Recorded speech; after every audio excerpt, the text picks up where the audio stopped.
The garden started with a single row of beans. Fenwick Marsh did not know this at the time. He did not know there was a garden at all until the morning he walked out to the edge of his north pasture to check on a section of fence that had been leaning, and he found, in the strip of unclaimed land between his property and the forest, 3 neat rows of beans growing in dark turned earth that had not been turned the last time he had been out that way. Someone had dug the earth. Someone had planted seeds. Someone had done it carefully, with the kind of even spacing and consistent depth that suggested a person who had been planting things for a long time and took it seriously. Fenwick looked at the beans. He looked at the forest. He looked at the turned earth. He noticed a set of footprints in the soft soil at the far end of the rows, bare feet, larger than a woman's, but not as large as a man's, and they led into the tree line and did not come back out. He followed the prints to the edge of the forest and stopped. He did not go into the forest because a man who went into the forest following strange footprints was a man who was looking for trouble he had not been invited to find. He went home. He came back the next morning. 3 more rows had appeared. This time there were onions. The beans from the previous day had been watered. The footprints were the same, bare feet, and they led to the same spot in the tree line. On the 3rd morning, there were tomato seedlings. On the 4th, squash. On the 5th, a small 4th, squash. On the 5th, a small border of marigolds around the entire planting, which Fenwick knew was not decorative, but practical, because marigolds kept certain insects away from vegetable gardens, and whoever was planting this garden knew that. On the 6th morning, Fenwick did not go to the garden at dawn. He went at midnight. He sat on a stump at the edge of his pasture in the dark with a lantern unlit beside him, and he waited. She came out of the forest at perhaps 2 in the morning. She moved without sound. She was tall, taller than Fenwick, with bright green skin that caught the moonlight and made her look like she was carved from something that grew. Her hair was long and black and tied back with a strip of leather. She wore a long, dark linen dress that reached her ankles, patched at the knees and elbows with different colored fabric, and a pair of leather sandals that were worn through at the soles. She carried a small canvas bag over one shoulder and a wooden hand tool, a kind of narrow trowel in her right hand. She walked to the garden. She knelt at the end of the newest row. She began to work. Fenwick watched her for 10 minutes. She worked with the quiet, focused efficiency of a person who knew exactly what she was doing and who was doing it in the dark because the dark was the only time she felt safe enough to do it. She turned the earth. She planted. She watered from a clay jug she had carried from the forest.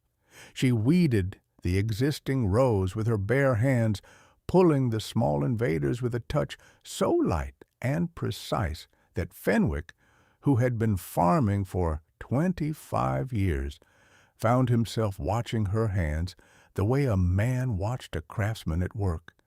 He lit the lantern. She froze. She was on her feet in less than a second, the trowel held at her side, her dark eyes locked on the light. She did not run. She stood very still and watched the light come toward her and waited to see what came with it. Fenwick walked to the edge of the garden. He stopped 3 paces from her. He held the lantern at his side low, so it lit the ground between them, but did not shine in her eyes. "I have been watching the garden for 6 days. You are very good." She did not speak. She watched him. "The marigold border is smart. I have never used marigolds. My mother used to talk about it, but I never tried. Your spacing is better than mine. I have been farming this land for 25 years, and your rows are straighter." She still did not speak, but the trowel lowered slightly. "My name is Fenwick Marsh. This is my farm. The land you are planting on is not mine. It is unclaimed strip between my property and the Crown Forest. Nobody owns it. You are not trespassing. You are simply gardening on land nobody wanted."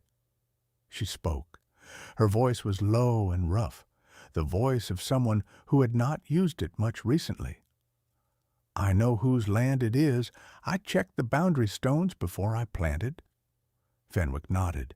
That was the answer of someone who had done this before, who had learned to check boundary stones because planting on the wrong side of a line had consequences she could not afford. "What is your name?" A long pause. "Sariah." "Sariah, you are living in the forest?" "Yes." "For how long?" "4 months."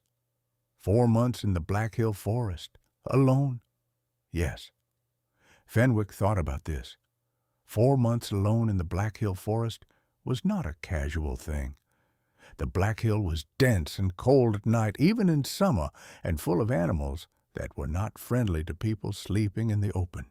A person who had survived 4 months in it was a person who knew how to survive. "You are welcome to keep the garden. It is not my land, and I have no claim on it. If you need water, there is a pump behind my barn. If you need tools, there is a shed at the edge of my pasture that I do not lock. If you need food that is not beans and onions, I leave bread on my back porch every morning because I bake too much for one person and the birds get what I do not eat. The birds will not miss it." Sariah looked at him for a long time. Her dark eyes did the thing that Fenwick had seen in wild animals, the careful assessment of whether the thing in front of them was a threat or an opportunity, and whether the opportunity was worth the risk of finding out. "Why?" "Because you planted marigolds around a vegetable garden at 2 in the morning, and your rows are straighter than mine. A person who does that is a person I would like to have as a neighbor." She did not smile, but the trowel went all the way down to her side. "I will keep the garden." "Good." Fenwick turned and walked back to his farm. He did not look back. He heard her kneel in the dirt behind him and resume planting. The garden grew. Over the next 3 weeks, it expanded from 6 rows to 12. Squash vines spread along the southern border. The tomatoes put out their first flowers. The beans were already climbing small wooden stakes that Sariah had cut from saplings in the forest and driven into the earth with the precision of a person who had been building trellises since she could walk. Fenwick noticed the garden every morning when he walked the fence line. He did not go to it. He did not interfere. He left bread on the back porch every morning, and the bread was gone by the time he came back from the barn. He left a clay jug of fresh milk beside the bread on the 4th day, and it was gone by the 5th.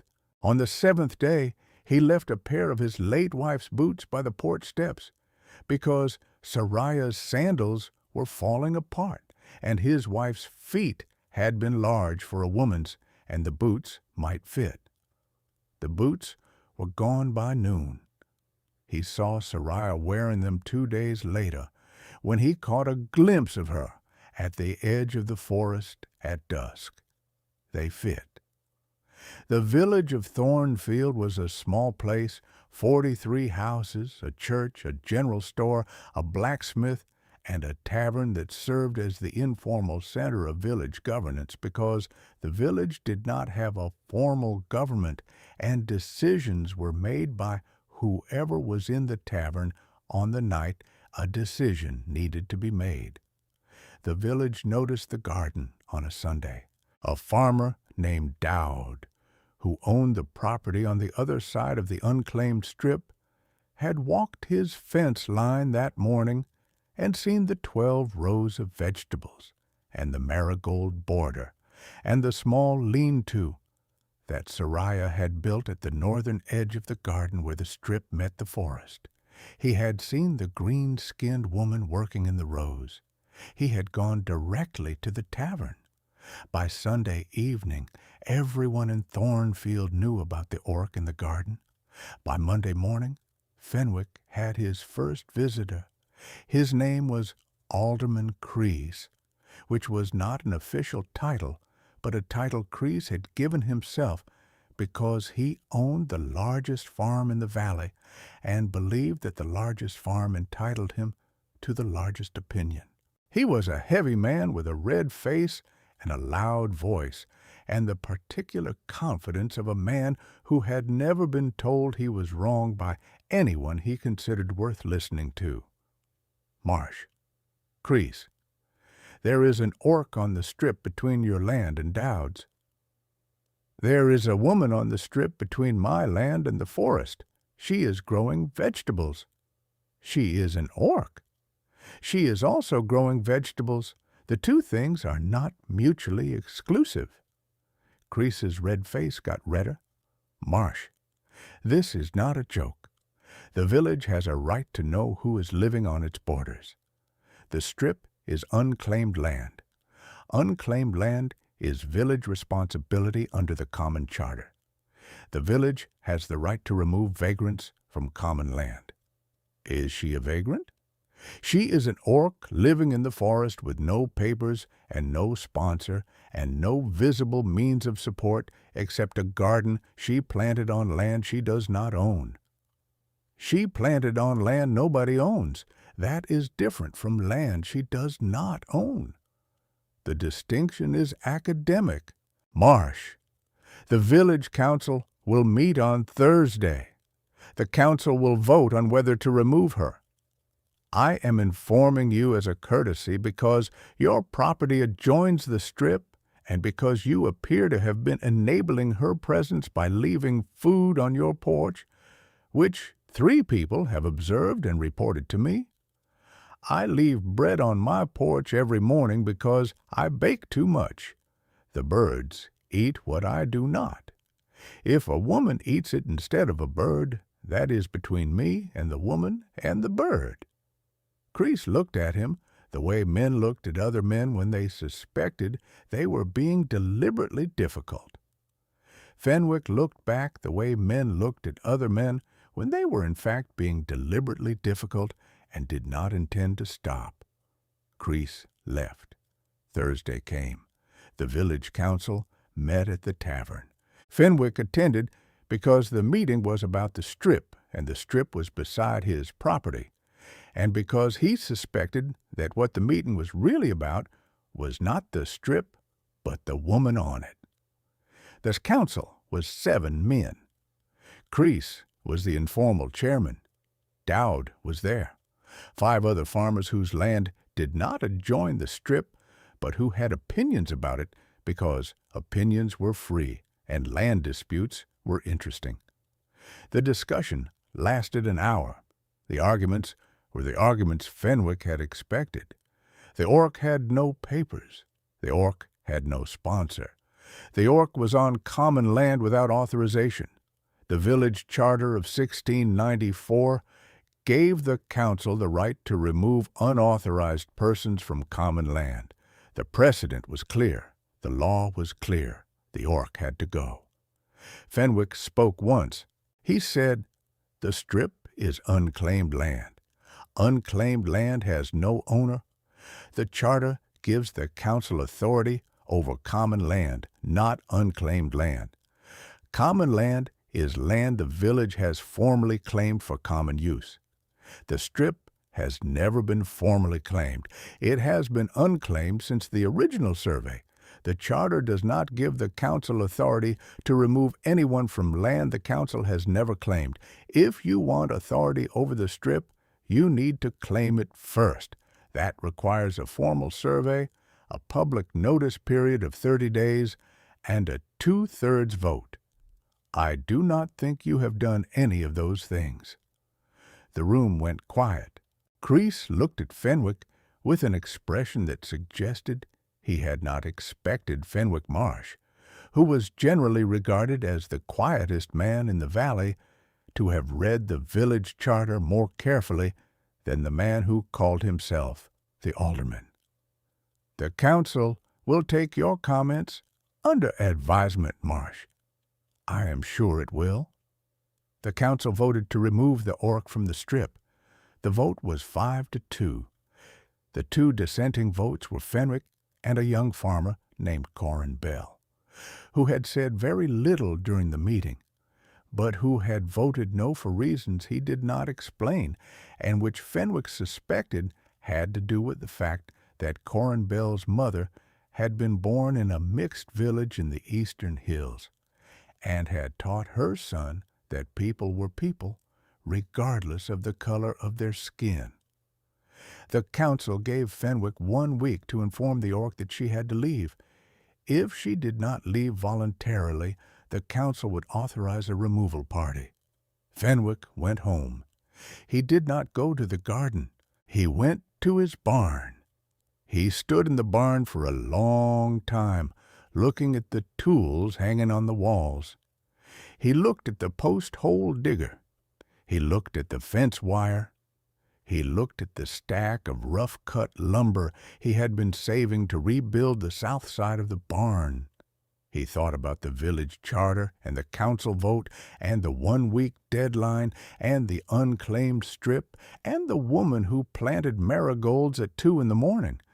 Then he started building. He worked through the night.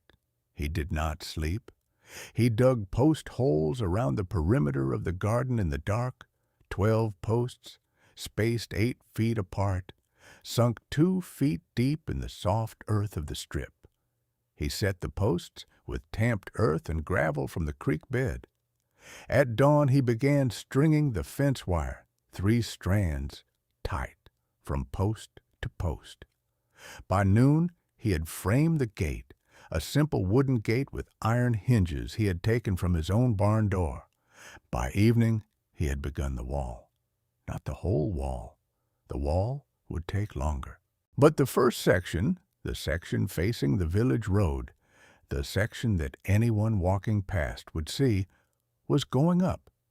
He built it from the rough-cut lumber. He built it 4 feet high, solid, with no gaps. He did not build it to keep anyone out.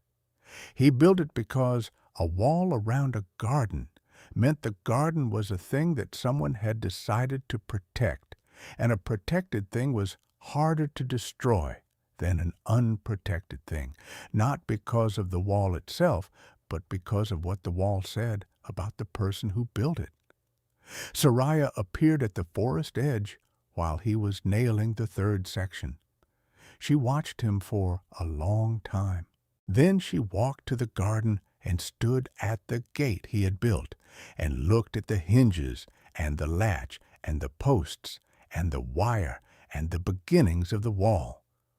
"What are you doing?" "Building a wall around your garden." "Why?" "Because the village council voted to remove you from the strip, and I have 1 week before they send men to do it, and a wall is a thing that makes men think twice about what they are doing, because tearing down a wall is a different act than walking into an open field, and the difference matters to the kind of men who do these things. A wall will not stop them. No, a wall will slow them. Slowing is what I need. I need time." "Time for what?" "Time to do the thing I have been thinking about since Thursday night. The thing involves the county magistrate in Ashford and a provision in the territorial land ordinance that I read once in a book my father kept, and that I have been trying to remember the exact wording of for 3 days. The provision says that any person who has continuously cultivated unclaimed crown land for a period of more than 30 days has the right to file a cultivation claim with the county magistrate, and that a cultivation claim, once filed, creates a temporary legal tenancy that cannot be interrupted by any village authority until the claim is adjudicated. You have been cultivating this strip for 26 days. In 4 more days, you reach 30. I need the wall to hold for 4 days. Sariah stared at him. You have been counting the days. Since the first row of beans. I did not know why I was counting. Now I know. You read your father's law book. My father was a failed lawyer who became a successful farmer. He kept his law books because he believed that the law was the only thing standing between a man and the men who wanted to take what was his. He was right about that. He was wrong about most other things, but he was right about that. Sariah looked at the wall. She looked at the gate. She looked at Fenwick. I will help you build. I was hoping you would say that. They built the wall together. They built it in 4 days, 4 feet high on the roadside, 3 feet high on the other 3 sides, solid lumber with no gaps, 20 fence posts, 3 strands of wire above the lumber, and a gate with a latch and a lock that Fenwick had bought from the blacksmith in the village, a man named Grinner, who had sold him the lock without asking what it was for, because Grinner was the kind of blacksmith who sold locks and did not sell opinions. On the morning of the 30th day, Fenwick rode to Ashford. He carried with him a written statement documenting the dates and extent of Sariah's cultivation of the strip, a hand-drawn map of the garden boundaries, and a formal cultivation claim prepared from the template in his father's law book, which he had found on the 3rd page of a chapter titled Crown Land Provisions and the Rights of the Unpropertied. The county magistrate was a woman named Magistrate Voss, who was 62 years old and who had been adjudicating land disputes in the county for 31 years and who had a reputation for 2 things, fairness and impatience. Fenwick presented the claim. Magistrate Voss read it. She read it twice. She looked at Fenwick. This is a cultivation claim under the Crown Land Provision of 1672. Yes, Magistrate. I have not seen one of these in 11 years. The last one was filed by a goat farmer in the Western Hills who had been grazing his goats on a strip of Crown land for 2 years without anyone noticing. The provision held. I am aware. My father's law book references the case. Your father was a lawyer? A failed lawyer? Apparently not entirely failed. She stamped the claim. She gave Fenwick a certified copy and filed the original. The cultivation claim created a temporary legal tenancy that could not be interrupted by any village authority until the magistrate's office adjudicated the claim, which would take, Magistrate Voss informed him, between 6 months and 2 years, depending on her schedule. 6 months to 2 years. At minimum. I am a busy woman, Mr. Marsh. Crown land adjudications are not urgent matters. The tenancy holds until I rule otherwise.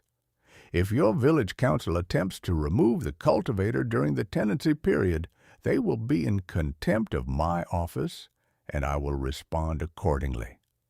Fenwick rode home with the certified copy in his coat pocket and arrived at the farm to find the wall still standing and the garden still growing, and Sariah sitting on a stump at the edge of the garden eating a slice of bread with a look on her face that suggested she had been waiting to find out whether Fenwick was coming back with good news or with the expression of a man who had failed. He showed her the stamped document. She read it. She read it slowly because her common script was not perfect, but she could read well enough to understand the words temporary legal tenancy and cannot be interrupted and 6 months to 2 years. You filed a cultivation claim. I filed a cultivation claim. You are now a temporary legal tenant of the Strip. The village council cannot touch you or the garden until a magistrate rules, which will take at least 6 months. The wall was for 4 days. The paper is for 6 months. By the time the magistrate rules, we will have a better plan. We. I have been building walls and filing claims for a woman I met at 2 in the morning who plants marigolds around her beans. At some point, the we happened. I did not plan it, but it happened. Sariah looked at the document for a long time. Then she folded it carefully and put it in the pocket of her dress. Then she did something Fenwick had not expected. She reached out and took his hand. Her green hand was strong and rough and warm from the work she had been doing in the garden.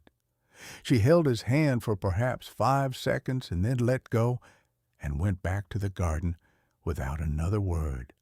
The village came on a Saturday. They came with tools, not weapons. Tools, shovels and picks and crowbars, and the particular energy of men who had been drinking at the tavern the night before, and who had decided, with the collective wisdom of men who had been drinking, that the wall around the Orc's garden was an insult to the village, and that the wall was coming down today. There were perhaps 20 of them. Kreese was at the front. Dowd was behind him. The rest were men Fenwick recognized from the village, farmers and tradesmen who had not thought about the Strip or the Orc or the garden until Kreese had told them to think about it, and who were now thinking about it in the way that men in groups thought about things, which was loudly and with tools. Fenwick was standing at the wall when they arrived.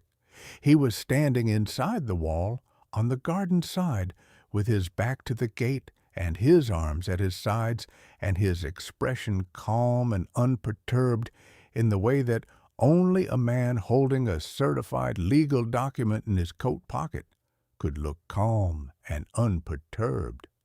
Sariah was standing beside him. She was not calm, but she was standing, and standing was enough. "Marsh!" Kreese's voice carried across the Strip. "Step away from the wall." "I will not." The council voted. The Orc goes. The wall goes. We are here to enforce the council's decision. The council's decision is superseded by a certified cultivation claim filed with the county magistrate at Ashford 3 days ago. The claim creates a temporary legal tenancy that cannot be interrupted by any village authority until the magistrate adjudicates. Attempting to remove the tenant or destroy the property constitutes contempt of the magistrate's office. I have the certified copy. Would you like to read it? Kreese stopped walking. The men behind him stopped walking. There was a moment in the strip of unclaimed land between Fenwick Marsh's property and the Black Hill Forest, where 20 men with tools stood on one side of a 4-foot wall, and 2 people stood on the other side, and the only thing between them was a piece of paper with a stamp on it. But a piece of paper with a stamp on it was not nothing. A piece of paper with a stamp on it was the law. And the law, for all its imperfections, was the thing that stood between a woman who planted beans at 2 in the morning and 20 men who had been drinking at the tavern and who had not read the village charter as carefully as a quiet farmer whose father had been a failed lawyer. Kreese looked at the document Fenwick held up. He did not take it. He did not need to. He could see the stamp from where he stood, the red circular stamp of the county magistrate's office that meant the document was real, and that ignoring it carried consequences he did not want to calculate. This is not over, Marsh. It never is, Kreese. But today it is. Go home. Kreese stood there for a long moment.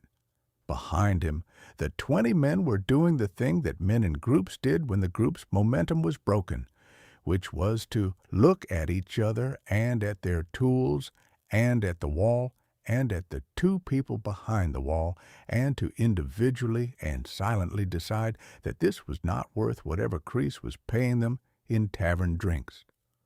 One man set his shovel down, then another, then a third. The group lost its shape.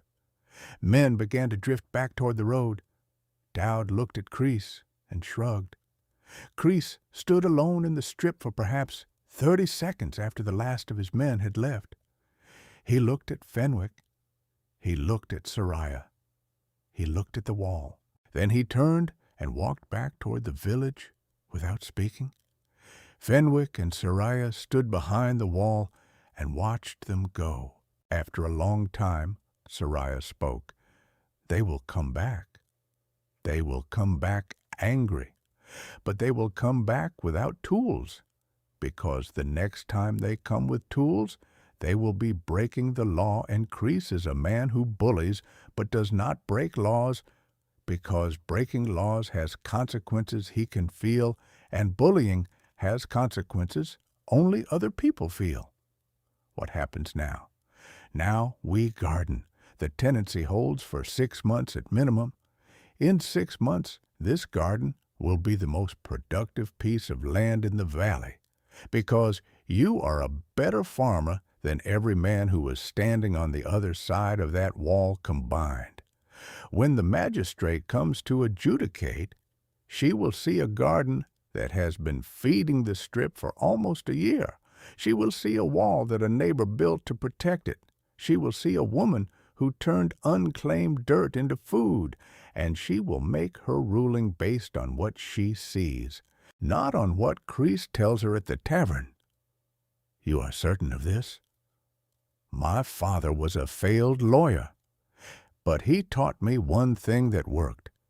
The law is not always just, but the law is always interested in what is productive. A productive piece of land is harder to take from a person than an empty one. We are going to make this the most productive strip of land the magistrate has ever adjudicated. Sariah looked at the garden. She looked at the 12 rows of beans and onions and tomatoes and squash. She looked at the marigold border. She looked at the wall that Fenwick had built in 4 days and that had held against 20 men with shovels for the time it took to show them a piece of paper. Fenwick Marsh. Sariah, you are a strange neighbor. I have been told. I will make this land productive. I know you will. The month passed. The garden grew. It did not just grow, it exploded. Sariah knew things about soil that Fenwick had never learned in 25 years. She knew about companion planting, which crops grown beside each other strengthened each other and which weakened each other. She knew about succession planting, staggering the planting dates so that the harvest was continuous instead of arriving all at once. She knew about cover crops and green manures and the particular chemistry of what happened when you turned clover into soil at the right moment in the season.